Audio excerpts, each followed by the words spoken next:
Alright, here's another diecast pickup video, as said in my IndyCar diecast pickup video that I would do separately.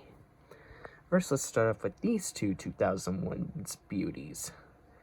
Right here is Johnny Benson's scheme that he drove at Indianapolis, which is the race that Jeff Gordon won against Sterling Marlin, and this one is also a scheme operated in a race that Jeff Gordon won, attributing to Muhammad Ali. Which this one, as I recall correctly, operated at Michigan, the spring race. Both of these were operated in races that were won by Jeff Gordon. Huh, go figure. Next is the Muppet Show of diecasts. First one is Casey Atwood in the 7, which was his last full-time start. Last full-time season, I meant to say, sorry. Next is Bill Elliott. And then next is the Beaker and Dr. Bunsen operated by Jeremy Mayfield, which all these diecasts, by the way, were operated at Chicagoland in 2002. Kevin Harvick won that race, if I recall correctly, albeit it does say Johnny Benson on this scheme, or a car, rather. He was supposed to drive this car, but unfortunately he got injured, so Mike Wallace was the fill-in for that car that day. So technically this is a Mike Wallace car, if we're going by historical stats.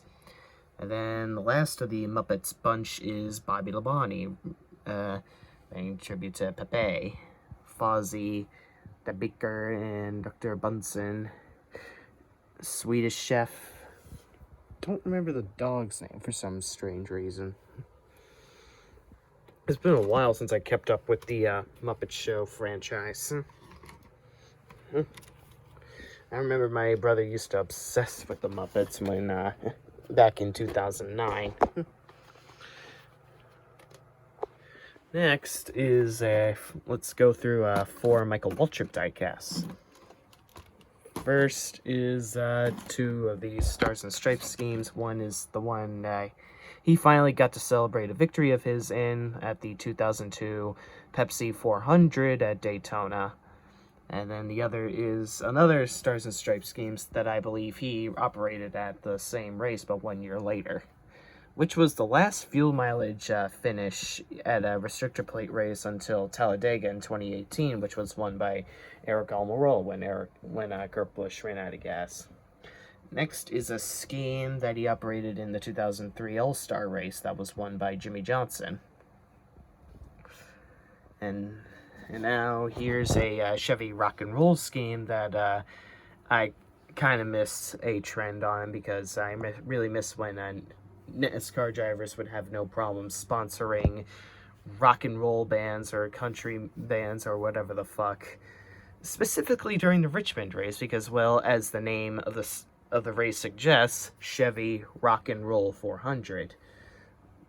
This race, if I recall correctly, was the scuffle between Ricky Rudd and Kevin Harvick. I remember being at my cousin's house watching the race, remembering how berserker my relatives were going at the crashes, and how ballsy a lot of the drivers were making to go for the lead or pass for position or whatever the fuck. I vividly remember a lot of the pileups in the back straightaway at Richmond during that race in 2003. I was 6 years old at the time, sleeping over at my cousin's house during that race.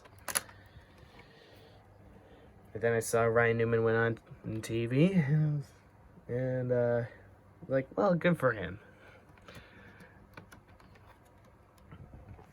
Then afterwards, we and I just crashed out. Next is another Looney Tunes scheme from Kevin Harvick. Well, not another Looney Tunes, but another television show sponsored scheme, but by Kevin Harvick, when the Richmond race would sponsor the Looney Tunes. if I recall correctly, Kevin Harvick was battling against Ricky Rudd, which was 2 years prior to the scuffle at the same track. Ricky Rudd basically moved Kevin Harvick out of the way at the back straightaway at Richmond, and then Ricky Rudd would go on to win the race. His pit crew, some of his crewmen fell over the wall when they were running towards Ricky Rudd because they were so stoked for the guy winning. This was also the last race before the terrorist attacks on American soil, which would change the whole American culture forever. So technically, this is the scheme before a disaster, or a scheme before a disaster. And here is a Bobby Hamilton green scheme from 2002. It's a pretty slick scheme. I really do miss Bobby Hamilton. I was glad to see that his 2001 Square D scheme got some love in the Truck Series. Hopefully this will, in due time, get some love. I mean, why not? Next is Jeff Burton's Reel Out, Reel In, and Win from 2003. I think it's from 2003, if I'm not mistaken. Is it from 2003? I, for some reason, think it's also from 2002, but nevertheless, it is a pretty damn slick-looking scheme. I mean, it is Jeff Burton. He has always had a lot of kick-ass schemes over the years, especially this one right there, which I gotta give my thanks to Alex Hoover from Florida for giving to me.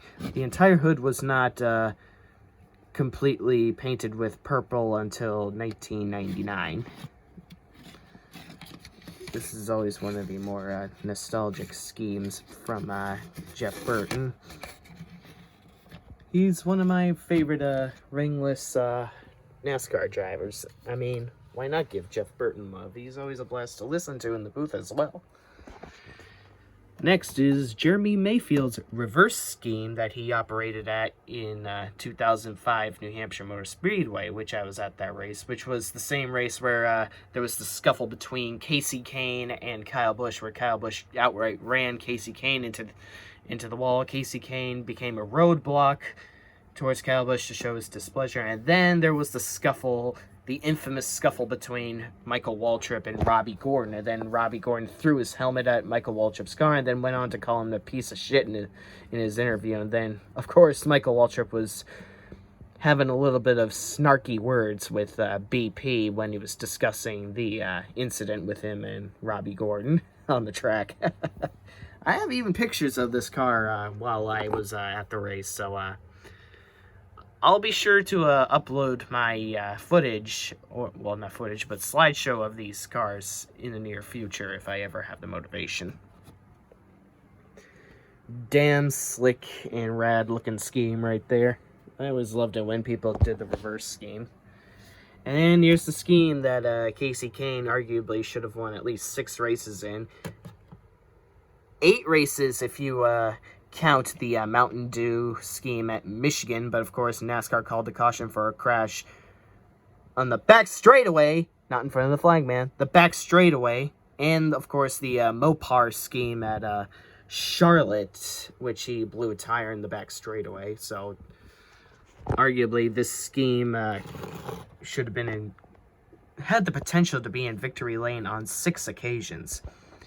Occasion number 1 was at Rockingham, where he came up short on Matt Kenseth at Rockingham. Second, he just couldn't catch him at Las Vegas. He just also couldn't seal the deal on Elliott Sadler at Texas because the lapped car of Johnny Sarr's RCR machine also interfered with his mental fortitude on trying to go for the win or shoot for that big bar.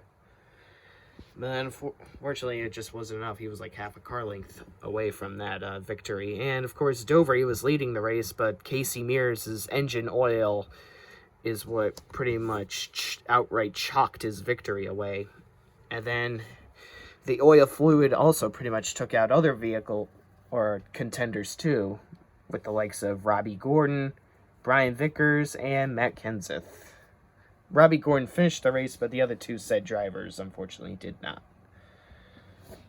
Fontana was another race that got away from Casey Kane, but unfortunately, a lot of the cautions were playing a factor against he and Mark Martin, which Elliott Sadler, who was a consistent contender against those two drivers up the front, would also gain maximum points into the chase for the championship, which was its first year.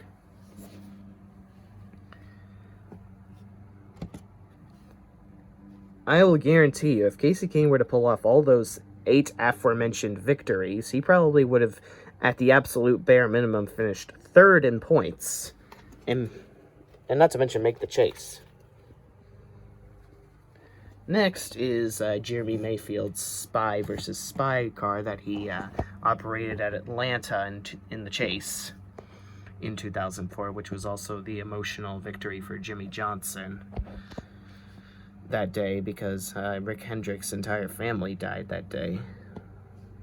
I know this is Jeremy Mayfield, but unfortunately Jeremy Mayfield, despite having a fast car, was really having problems with his vehicle, where he had to pit very early, which pretty much set him in stone for the rest of the race, for pretty much being stuck in like around the top 25 position. If I recall correctly, he probably finished like 27th this race. He operated this scheme in the race where Jimmy Johnson won that emotional victory, so I decided, why not?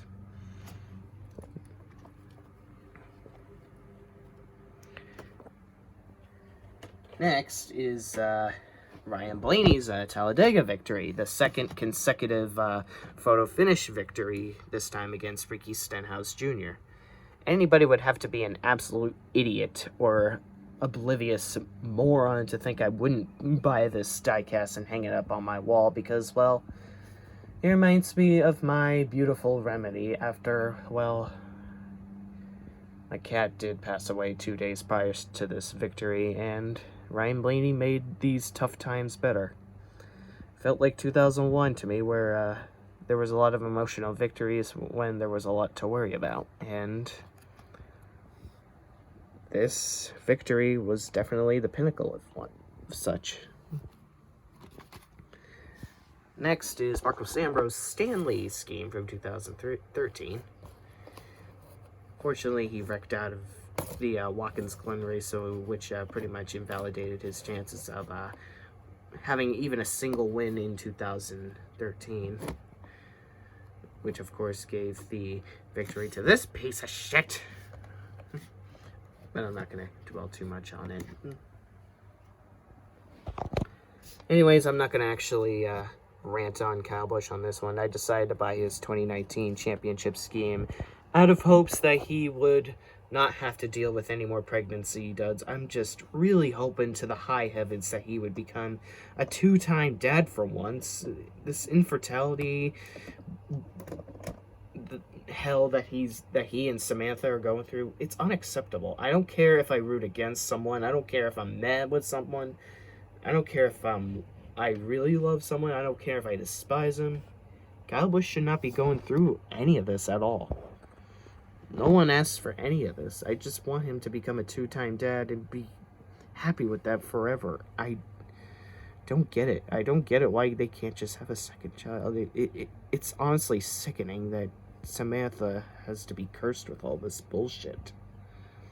Nevertheless, I really hope things pull through with the family. I really hope. I mean, if Chase Briscoe is finally becoming a dad, hopefully the baby will pull through this time. Hopefully shit will have gotten together by then. Sorry for my stuttering, ladies and gentlemen. Next is a Sherry support scheme that Martin Truex Jr. ran in the fall at Martinsville.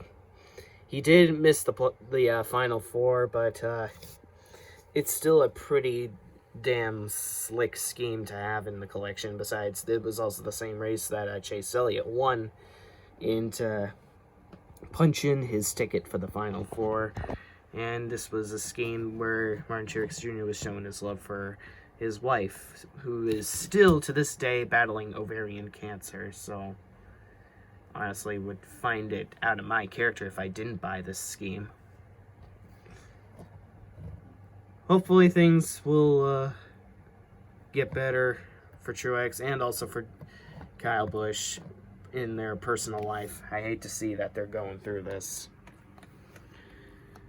Hopefully they won't have to deal with that hassle ever again at a later point.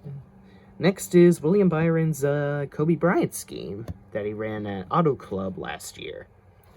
I always love it when NASCAR stock cars would attribute to sports, and this definitely was no exception. And the colors really mesh well. And even though I despise the LA Lakers, I really do love how much the scheme slaps. It's basically on point since, well, Kobe Bryant was the 24, and William Byron here is operating the 24 car. I mean, there you go.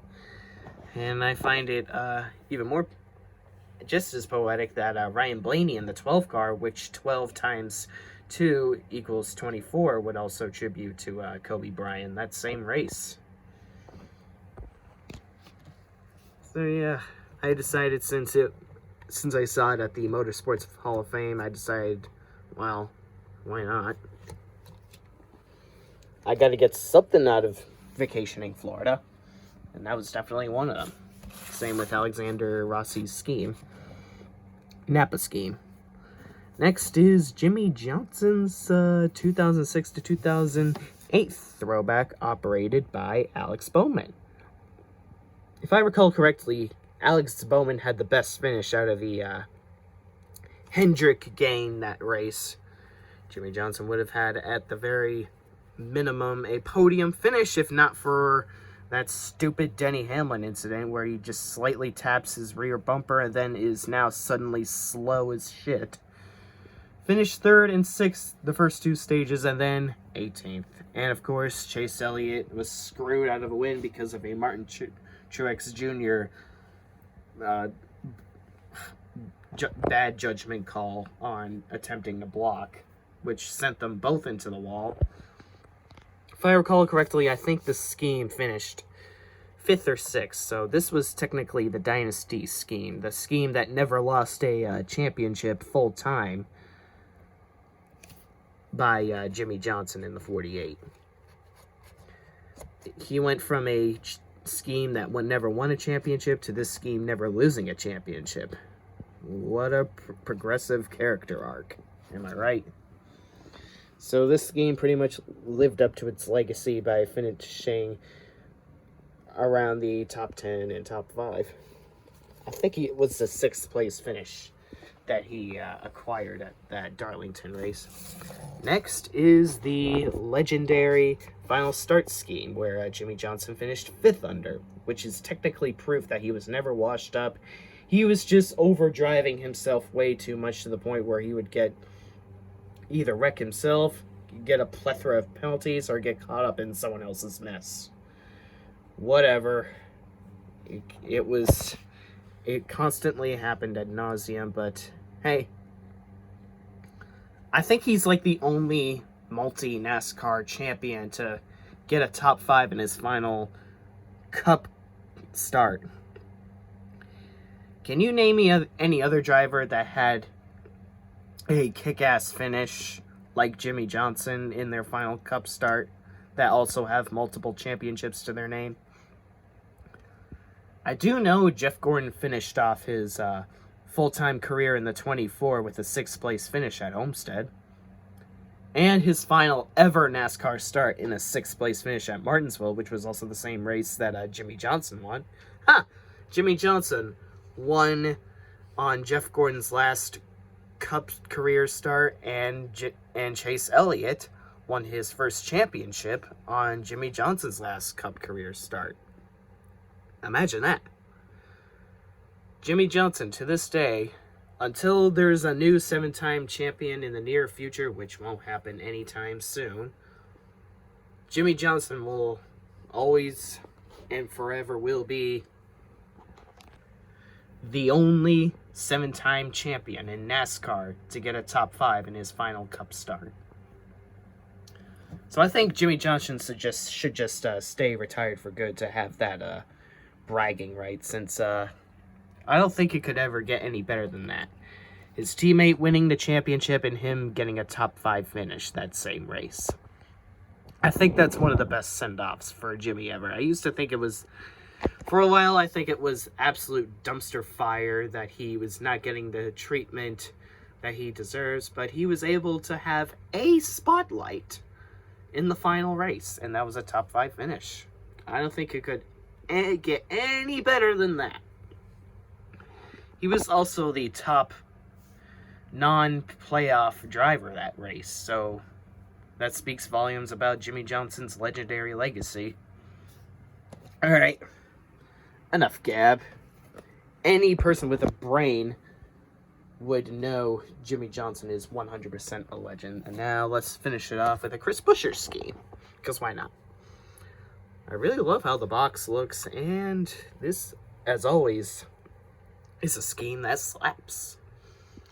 I was impressed with the dude leading a handful of laps at Homestead, Miami. I'm like, wow, where did that run come from? Is this 2021 or 2005 where Roush Fenway Racing is an absolute relentless powerhouse? Unfortunately, Chris Buescher didn't salvage a decent finish out of that, but he was still showing a bit of his mojo like he was in 2005 with Roush Fenway Racing. I do see a potential victory coming out of this guy in the near future, but he still kind of needs that competitive power. Otherwise, I don't see Roush pinging on the radar anytime soon. But I am impressed with his run at Homestead, Miami. But until he can actually continue with that momentum, I'm not sure if I see Roush rising from the dead anytime soon. Nevertheless, it is a pretty slick scheme. Glad to have it in my collection, as it's the first 2021 scheme that I have. Hope you guys enjoyed this little update. Yes, I know it's absolutely vast and gargantuan, but it is what it is. I at least left you guys with a lot to look at, and as you can see, it's a really big jackpot right there. Hope you guys enjoyed it. Stay tuned for more. Spacing out.